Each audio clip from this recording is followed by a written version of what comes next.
जिला क्लासेस में आपका स्वागत है। जैसा कि हम दो बातें बता करके अपनी क्लास को स्टार्ट करते हैं, तो हम बोलना चाहते हैं कि बदल जाओ वक्त के साथ या फिर वक्त बदलना सीखो, मजबूरियों को मत कोसो, हर हाल में चलना सीखो। कहने का मतलब है कि बदल जाओ वक्त के साथ या फिर वक्त बदलना सीखो, मजबूरियों को मत कोसो, हर हाल में चलना सीखो। ठीक है, आगे हम आज मेरा टॉपिक है लेक्चर नंबर जो है लेक्चर नंबर 16 है। कौन सा लेक्चर नंबर 16 है? पॉलिटी का। और उत्प्रेषण एक सरसेरी हमारा टॉपिक है। क्या है बाबू हमारा टॉपिक? सरसेरी है।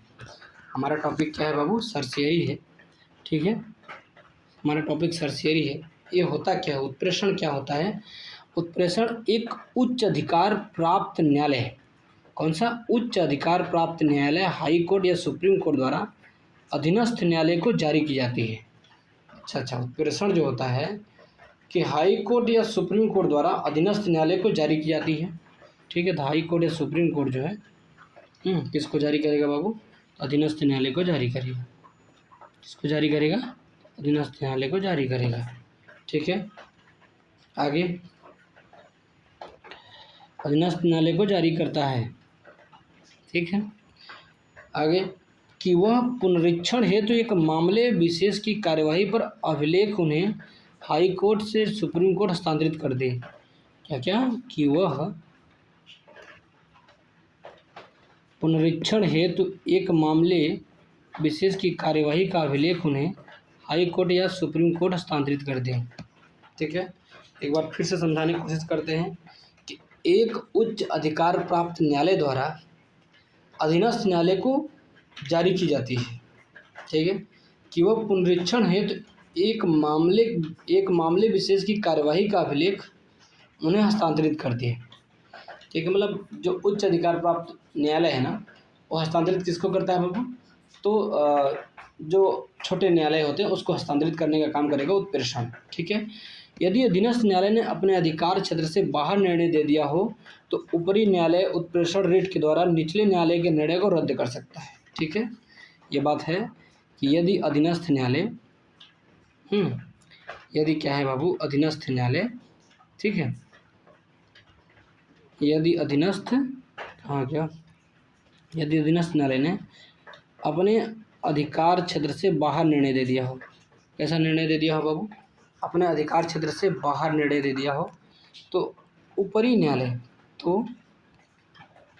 न्यायालय उत्प्रेषण रिट के द्वारा निचले न्यायालय के निर्णय को क्या कर देगा? वो रद्द कर देगा। निचले न्यायालय के निर्णय को क्या कर देगा? रद्द कर देता है और मामले को अपने पास लेकर पुनः सुनवाई करता है। अच्छा, मामले को अपने पास ले लेगा और पुनः सुनवाई करेगा। ठीक है, तो अब इतनी बात याद होना चाहिए कि उत्प्रेषण में क्या होता है बाबू? उत्प्रेषण में जो मतलब कि जो बड़ा न्यायालय होता है वो अधीनस्थ न्यायालय को हस्तांतरित करता है और अधीनस्थ न्यायालय अपने अधिकार पत्र से यदि ज़्यादा निर्णय दे देता है तो उसके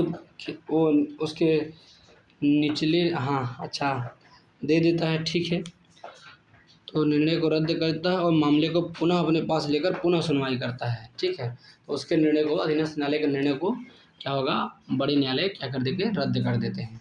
ठीक है, बड़े न्यायालय क्या कर देते हैं बाबू? रद्द कर देते हैं। आगे हम देखेंगे प्रतिषेध न्यायालय। अब ये प्रतिषेध क्या है बाबू?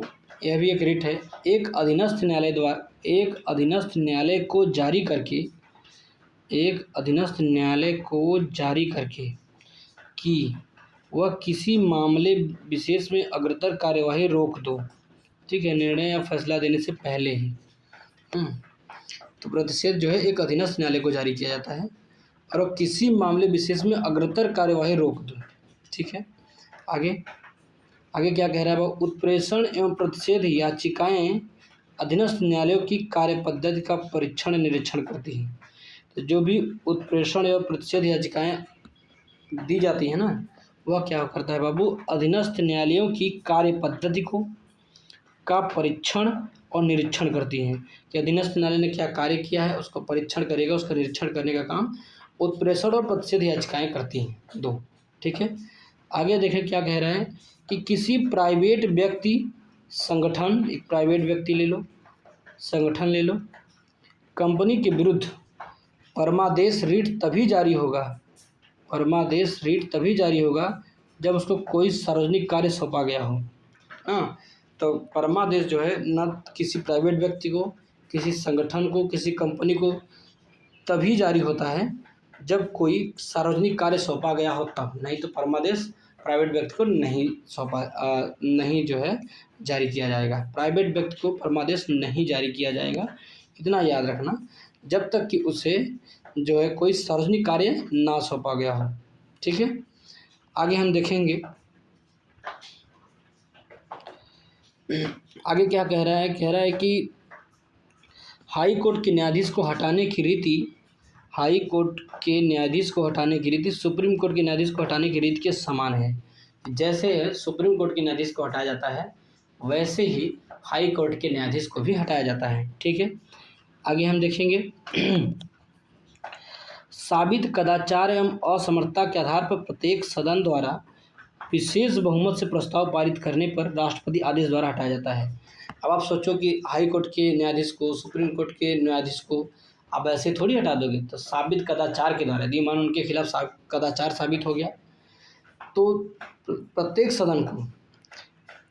सदन को विशेष बहुमत से प्रस्ताव पारित किया जाएगा। विशेष बहुमत से प्रस्ताव पारित होगा तब राष्ट्रपति द्वारा हटाया जाता है, इतनी बात याद रखना। आगे हम चलते हैं बाबू। स्वतंत्र भारत में आगे हम देखते हैं कि स्वतंत्र भारत में पहली बार 1993 में, जब भारत स्वतंत्र हुआ तो 1993 के एक साल आया था में न्यायमूर्ति वी रामास्वामी के विरुद्ध, अब बेचारे न्यायमूर्ति थे ये, इनके वी रामास्वामी के विरुद्ध संसद में महाभियोग प्रस्ताव लाया गया। सोचो, संसद में महाभियोग प्रस्ताव आया, किसके विरुद्ध? वी रामास्वामी के विरुद्ध आया था। 1993 में आया था पहली बार, जबकि पहली बार महाभियोग प्रस्ताव पारित किया गया था राज्यसभा में,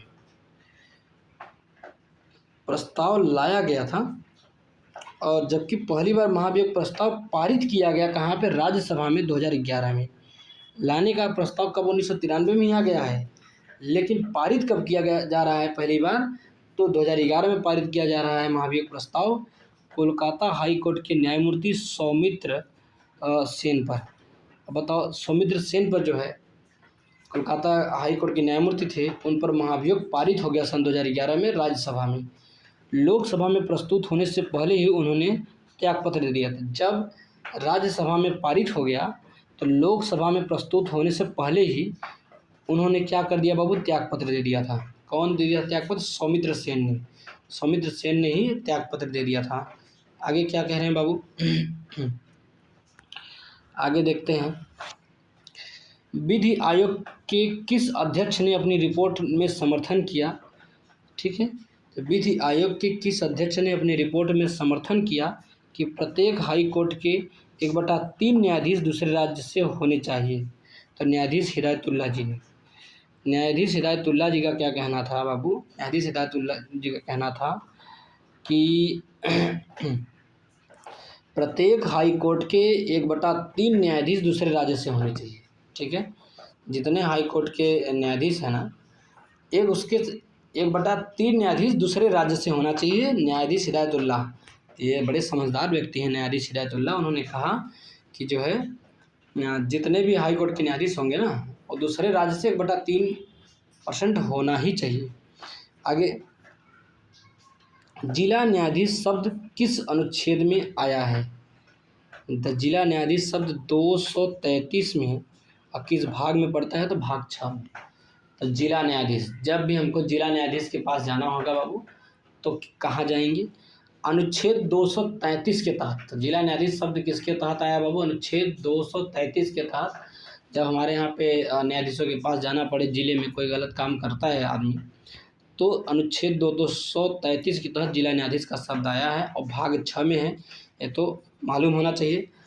अनुच्छेद 231, 2 या अधिक राज्यों के लिए हाई कोर्ट की स्थापना। अनुच्छेद 231 में कहा गया है कि 2 या अधिक राज्यों के लिए हाई कोर्ट की स्थापना। ठीक है, 2 या अधिक राज्यों के लिए क्या करी जाएगी बाबू? हाई कोर्ट की स्थापना करी जाएगी। आगे हम देखेंगे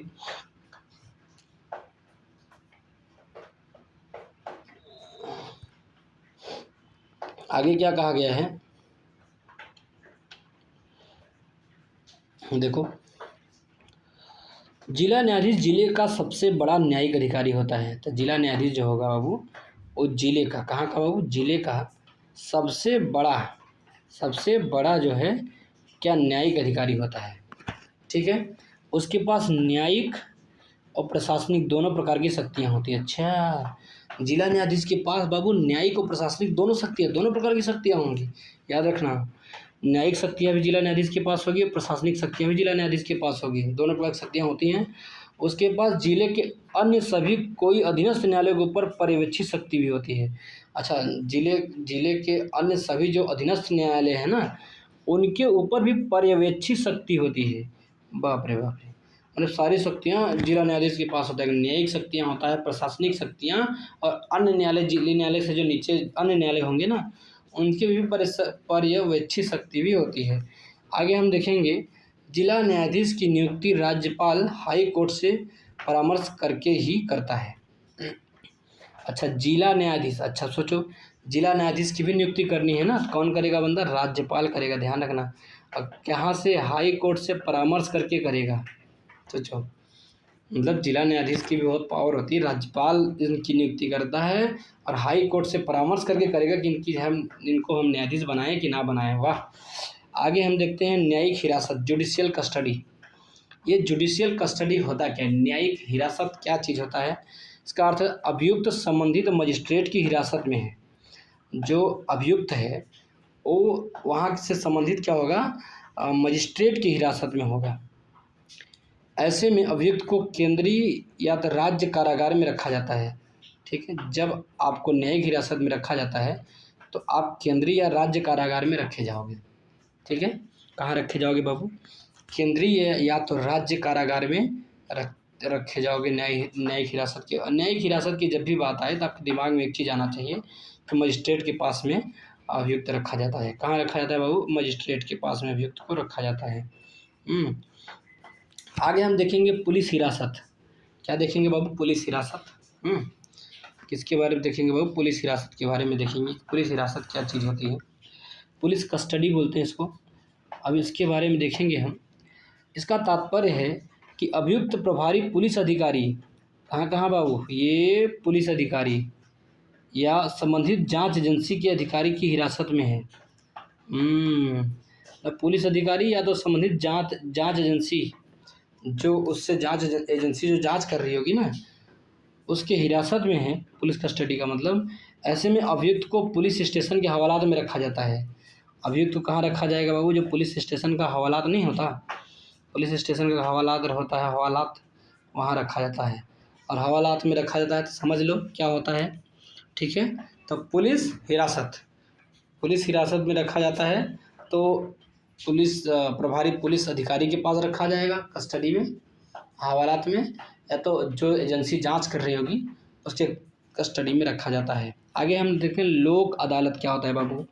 लोक अदालत सामान्य न्यायालय में लंबित मामलों का, सामान्य न्यायालय में क्या होता है बाबू, सामान्य न्यायालय, ठीक है, में लंबित मामलों का दोनों पक्षों के मध्य समझौते के आधार पर निपटारा किया जाता है। ठीक है, अब जैसे मान लो हम हो गए और हमारा दुश्मन हो गया। ठीक है, हम दोनों ने की बात न्यायालय में पहुंच गई है, लंबित चल रही है, तो हम दोनों चाह रहे हैं ना कि मध्य समझौता हो जाए तो निपटारा कर देंगे लोक अदालत में। ठीक है, इनमें दीवानी के साथ साथ कतिपय दांडिक मामलों पर भी विचार किया जाता है। दीवानी का मामला हो या तो दांडिक मामला हो, दोनों मामले पे विचार करके जो है मध्य समझौता कराया जाता है लोक अदालतें में। दीवानी मामला है या तो दांडिक मामला है, दोनों मामला याद रखना। ठीक है, आगे आता है चलित न्यायालय मोबाइल कोर्ट क्या होता है बाबू। मोबाइल कोर्ट का मानस पुत्र बोलते हैं, फादर कौन है, तो डॉक्टर APJ अब्दुल कलाम। अच्छा, कलाम जी जो हैं बाबू वो मोबाइल कोर्ट या चलित न्यायालय का जो फादर हैं। इसका शुभारंभ तत्कालीन CJI रहे KG बालकृष्णन ने की थी। तो उस समय में चीफ जस्टिस ऑफ इंडिया थे KG बालकृष्णन। कौन थे बाबू? के.जी. बालकृष्णन जी। और के.जी. बालकृष्णन जी जो थे उन उन्हीं के समय में ए.पी.जे. अब्दुल कलाम को चलित न्यायालय या तो मोबाइल कोर्ट का फादर कहते हैं। ठीक है, आगे हम चलें। आगे क्या कह रहा है बाबू, देखो आगे जो बातें कही गई उसके बारे में थोड़ा सा देखेंगे क्या कही गई है। ग्राम न्यायालय अधिनियम 2008 में आता है। कब आता है बाबू? 2008 में। अच्छा, गांव के लिए न्यायालय बनाया गया था अधिनियम 2008 में। 2008 के अंतर्गत ग्राम न्यायालय को सिविल तथा आपराधिक दोनों ही मामले की सुनवाई का अधिकार है। अच्छा, 2008 के न्यायालय के 2008 अधिनियम के अंतर्गत ग्राम न्यायालय में क्या होगा बाबू? देखो, सिविल तथा आपराधिक दोनों ही मामले में सुनवाई का अधिकार है। सिविल मामला हो चाहे आपराधिक मामला हो, दोनों ही मामले में सुनवाई का अधिकार है। सोच लो आप। अच्छा, ग्राम न्यायालय में यह अधिनियम स्थानीय सामाजिक सक्रियतावादियों को मध्यस्थ या सुलहकर्ता के रूप में स्वीकार करता है। सामाजिक सक्रियतावादियों के मध्यस्थ और सुलहकर्ता के रूप में स्वीकार करता है। ठीक है, ग्राम न्यायालय। आगे हम देखेंगे केंद्र राज्य संबंध। अच्छा, केंद्र और राज्य का क्या संबंध है उसके बारे में थोड़ा देखेंगे। भाग 11 में केंद्र राज्य के संबंध की बात करी गई है और भाग 12 में वित्तीय संबंध से संबंधित है। ठीक है, तो भाग 11 में विधायी एवं प्रशासनिक शक्तियों की देखेंगे केंद्र के बारे में कि विधायी प्रशासनिक शक्तियाँ क्या है। अब वित्तीय संबंध जो है भाग 12 में वित्तीय संबंध से संबंधित है। ठीक है, अब हम देखेंगे म्यूनिसिपल संबंध क्या होता है। म्यूनिसिपल संबंध के बारे में देखेंगे।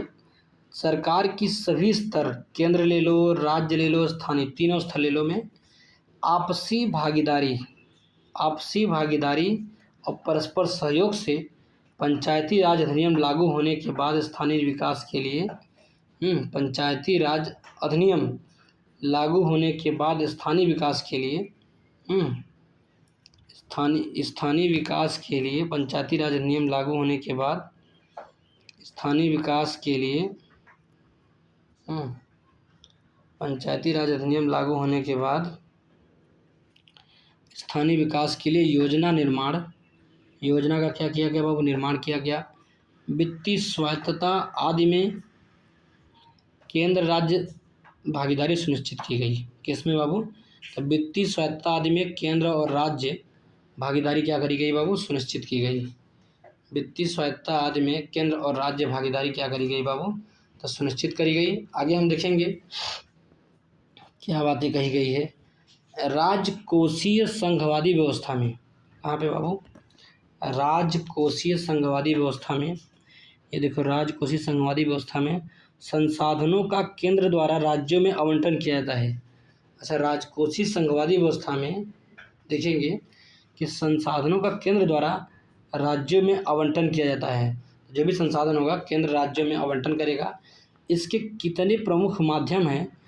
तो मतलब कि केंद्र राज्य को अपने संसाधन आवंटन करता है। एक सहायक अनुदान है, ठीक है, एक केंद्र प्रायोजित योजना है, एक कर सहभाजन है। ठीक है, 3 माध्यम से केंद्र जो है राज्य को संसाधन आवंटित करता है। ठीक है, सहायक अनुदान से, केंद्र प्रायोजित योजना से, कर सहभाजन से। आगे देखेंगे बाबू, भाग 11 में विधायी संबंध है अनुच्छेद 245 से 255 के बीच। भाग 11 में विधायी संबंध है और वही केंद्र राज्य का विधायी संबंध अनुच्छेद 245 से ले लो 255 के बीच। अब प्रशासनिक संबंध है 256 से 263 के बीच। तो विधायी और प्रशासनिक संबंध भाग 11 में है। विधायी संबंध की बात करोगे तो 245 से 255 के बीच में देखेंगे, और प्रशासनिक संबंध की बात करोगे तो 256 से 263 के बीच करेंगे। कोई दिक्कत नहीं होनी चाहिए बाबू। आगे देखेंगे आर्टिकल 245 के अनुसार, कितना? आर्टिकल 245 के अनुसार संसद और राज्य विधानमंडल द्वारा बनाई गई विधियों का विस्तार। संसद और राज्य विधानमंडल है जो भी विधि बनाते हैं उसकी विधियों का क्या किया गया है? विस्तार किया गया है बाबू आर्टिकल 245 में। संसद भी बनाया हो या तो राज्य का विधानमंडल यदि कोई विधि बनाया हो उसके विस्तार की बात आर्टिकल 245 में करी गई है।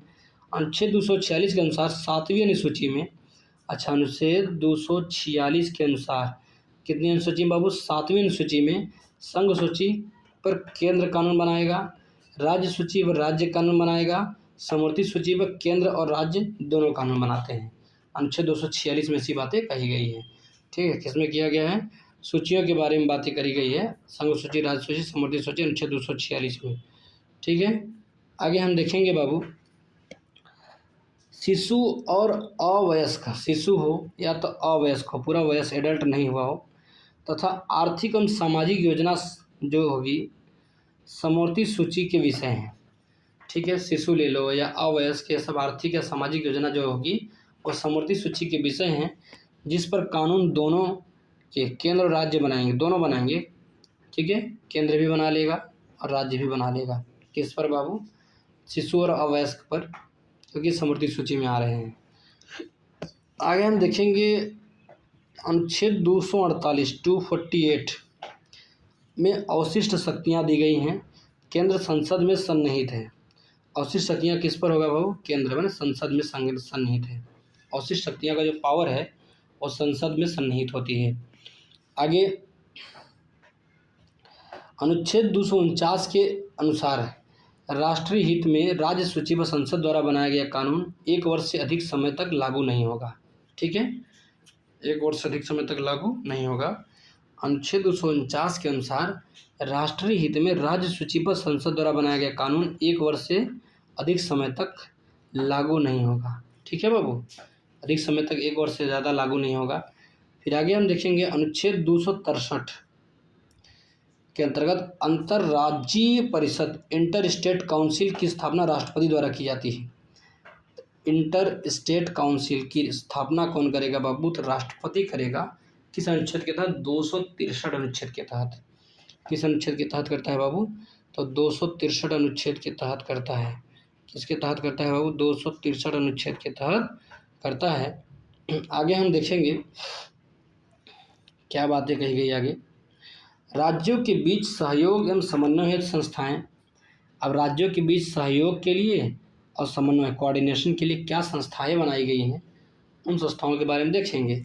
संसदीय अधिकार द्वारा गठित संस्थाएं सांविधिक, यदि संसद के अधिकार द्वारा जो भी संस्थाएं बनेंगी वो सांविधिक बोलेगी, क्षेत्रीय परिषदें बनाई गई। क्या बनाई गई बाबू? क्षेत्रीय परिषदें बनाई गई थी। संसदीय अधिनियम द्वारा गठित संस्थाएं जो होती हैं, जो संसद के अधिनियम से बनती हैं, उसको क्या बोलते हैं? सांविधिक। क्या बोलते हैं बाबू? उसको सांविधिक या क्षेत्रीय परिषदें बनाई गई। दूसरा, संवैधानिक संस्थाएं देखेंगे क्या है। अंतर्राज्यीय परिषद 263 ये संवैधानिक संस्थाएं हैं, क्योंकि ये संविधान में था अंतर्राज्यीय परिषद के लिए 263। संविधानेतर या विधियेतर संस्थाएं कार्य देखते हैं, कार्यपालिका द्वारा गठित की जाती है। राष्ट्रीय विकास परिषद NDC, राज्यपाल सम्मेलन, तो ये सब जो है संविधानेतर या विधियेतर संस्थाएं हैं, जो कार्यपालिका द्वारा क्या होती है बाबू? गठित की जाती हैं। आगे हम देखेंगे क्षेत्रीय परिषदों का गठन 1956 के संसदीय अधिनियम से हुआ था। अच्छा, जो क्षेत्रीय परिषद का गठन होगा बाबू 1956 के संसदीय अधिनियम से हुआ था। तो 1956 में जब संसदीय अधिनियम बनाया गया था, लाया गया था, तभी क्षेत्रीय क्या बनाया गया था बाबू? परिषद बनाए गए थे। उत्तरी क्षेत्रीय परिषद, दक्षिणी क्षेत्रीय परिषद, पूर्वी क्षेत्रीय परिषद, पश्चिमी क्षेत्रीय परिषद और मध्य क्षेत्रीय परिषद के अध्यक्ष कौन है बाबू? गृह अध्यक्ष कौन है? केंद्रीय गृह मंत्री। केंद्रीय गृह मंत्री जो होते हैं ना, और क्षेत्रीय परिषदों के अध्यक्ष होते हैं, चाहे उत्तरी ले लो, चाहे दक्षिणी, चाहे पूर्वी, चाहे पश्चिमी, चाहे मध्य। आगे चलो, आगे में क्या कही गई है बाबू बातें? देखते हैं आगे क्या बातें कही गई है।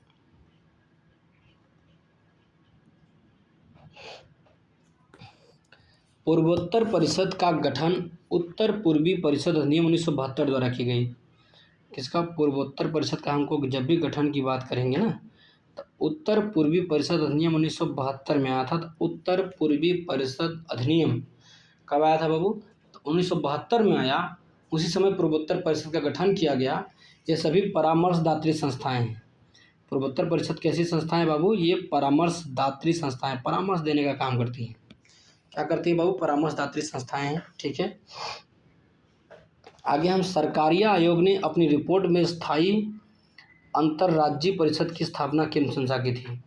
तो सरकारिया आयोग का काम है, उन्होंने कहा कि अपनी रिपोर्ट में कहा कि एक स्थायी अंतर्राज्यीय परिषद की स्थापना की अनुशंसा की। क्या कि एक स्थायी अंतर्राज्यीय परिषद बनाओ, स्थापना करो, जिसके बाद 1990 में स्थापना हुई। इसकी अध्यक्षता कौन करता है बाबू, तो प्रधानमंत्री करते हैं। ठीक है, किसकी, तो स्थायी अंतर्राज्यीय परिषद की अध्यक्षता करने वाला बंदा कौन है बाबू, तो पीएम जी हैं।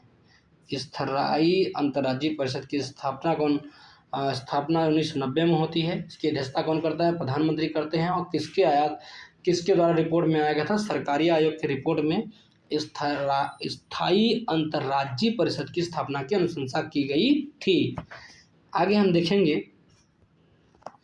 प्रत्येक राज्य की कार्यपालिका शक्ति का इस प्रकार प्रयोग किया जाएगा जिससे संघ की कार्य शक्ति के प्रयोग में कोई अड़चन ना आए। ठीक है, प्रत्येक राज्य की कार्यपालिका शक्ति का इस प्रकार प्रयोग किया जाएगा जिससे संघ की कार्यपालिका शक्ति के प्रयोग में कोई अड़चन ना आए। प्रतिकूल प्रभाव अनुच्छेद 257 क्लास 1 में कहा गया है। ठीक है, राज्य अपना कार्यपालिका शक्ति का विस्तार करे लेकिन केंद्र के उसमें अड़चन नहीं आना चाहिए। अनुच्छेद 257 क्लास 1 में कही गई बात है। भाग 10 में जो है SC/ST का क्षेत्र निर्धारित कर दिया गया है, भाग 10 में। अब भाग 11 में विधायी और प्रशासनिक संबंध है केंद्र और राज्य के। विधायी और प्रशासनिक संबंध है केंद्र और राज्य के। 245 से 255 विधायी और 256 से 263 प्रशासनिक संबंध है। भाग 12 में देखेंगे, भाग 12 में वित्त है, संपत्ति है और संविदाएं हैं। 3 बातें कही गई, वित्त, संपत्ति, संविदाएं। अब भाग 13 में देखेंगे, राज्य क्षेत्र में व्यापार, वाणिज्य और समागम की बात करी गई है। भाग 13 में क्या करी गई है बाबू, राज्य क्षेत्र में व्यापार, वाणिज्य और समागम की बात करी गई है। किसकी बात करी गई बाबू, भाग 13 में व्यापार की, वाणिज्य की और समागम की बात करी गई है। आगे हम देखेंगे अनुच्छेद 270 में क्या बातें कही गई। करों को केंद्र द्वारा एकत्रित लेकिन केंद्र राज्यों के बीच वितरित किया जाएगा। अनुच्छेद 270 में कहा गया कि जो टैक्स होगा ना केंद्र द्वारा एकत्रित होगा, लेकिन जो वितरित किया जाएगा, डिस्ट्रीब्यूट किया जाएगा, वो किसके बीच किया जाएगा बाबू, केंद्र और राज्य दोनों के बीच में डिस्ट्रीब्यूट किया जाएगा। आगे हम देखेंगे अनुच्छेद 268 के अनुसार ऐसे स्टाम्प शुल्क जो संघ सूची में वर्णित है, ऐसे स्टाम्प शुल्क जो संघ सूची में वर्णित है उन्हें संघ द्वारा लगाया जाता है, किंतु राज्यों के अंदर राज्य सरकार द्वारा संग्रहित और विनियमित किया जाता है। अनुच्छेद 268 के अनुसार क्या कहा गया है बाबू, कि ऐसे स्टाम्प शुल्क जो संघ सूची में वर्णित है तो उन्हें लगाएगा कौन, तो संघ द्वारा लगाया जाता है। ठीक है, किंतु राज्यों के अंदर राज्य सरकार द्वारा संग्रहित, राज्यों के अंदर कौन संग्रहित करेगा बाबू, राज्य सरकार संग्रहित कर लेगी और क्या कर देगी, विनियोजित करेगी इसको। ठीक है, आगे देखो क्या बातें कही गई है। आगे क्या कही गई बातें, भू राजस्व राज्य सूची का विषय है। अच्छा, भू राजस्व जमीन से जो पैसे आते टैक्स, भू राजस्व राज्य सूची का विषय है जिस पर कर राज्यों द्वारा लगाया जाता है और राज्य ही वसूलते हैं। अच्छा, तो भू राजस्व किसके द्वारा लगाया जाता है, वो राज्य सूची का विषय है। और कर कौन अगर राज्य ही लगाता है और राज्य ही वसूलता है भू राजस्व। ठीक है, भू राजस्व किस सूची का विषय है बाबू, तो राज्य सूची का विषय है। और कर कौन लगाएगा, राज्य ही लगाएगा, राज्य वसूलेगा। आगे हम देखेंगे, राज्यों द्वारा विदेशी ऋण सीधे नहीं लिया जाता बल्कि संघ सरकार के माध्यम से प्राप्त किया जा सकता है। अच्छा, राज्य विदेशी ऋण सीधे नहीं ले सकते लेकिन संघ सरकार के माध्यम से प्राप्त किया जा सकता है। आगे, केंद्र एवं राज्यों के बीच वित्तीय विवादों के निपटारे हेतु मुख्य एजेंसी सर्वोच्च न्यायालय है। अच्छा, केंद्र राज्यों के बीच में वित्तीय विवाद हो गया, उसके निपटारे के लिए कौन सी मुख्य एजेंसी है बाबू, तो सर्वोच्च न्यायालय है, सुप्रीम कोर्ट है। अनुच्छेद 131 के अनुसार प्रारंभिक मूल अधिकारिता है इसके पास। प्रारंभिक मूल अधिकारिता किसके पास है बाबू, सुप्रीम कोर्ट के पास। अनुच्छेद 131 के तहत केंद्र राज्य के बीच वित्तीय विवाद आ गया तो सुलझाव कौन करेगा, सर्वोच्च न्यायालय करेगा। कौन करेगा बाबू, सर्वोच्च न्यायालय करेगा सुलझाव। ठीक है, आगे देखते हैं क्या कहा गया है। अनुच्छेद 301 के अनुसार भाग 13 में भारत के राज्य क्षेत्र में सर्वत्र व्यापार, वाणिज्य और समागम आबाद होगा। अनुच्छेद 301 के तहत भाग 13 में भारत के राज्य क्षेत्र में सर्वत्र व्यापार, वाणिज्य, समागम सब क्या होगा बाबू? आबाद होगा। बाधित नहीं होगा, आबाद होगा, उसमें बाधा नहीं होगा। फिर आगे देखेंगे अनुच्छेद 300 के अनुसार वाद और कार्यवाहियों का उल्लंघन है। अनुच्छेद 300 के अनुसार आर्टिकल 300 के अनुसार वाद और कार्यवाहियों का उल्लेख किया गया है। वाद, कौन कौन सा वाद है, कौन कौन सी कार्यवाहियाँ की गई हैं, उसका उल्लेख किया गया अनुच्छेद 300 के अनुसार।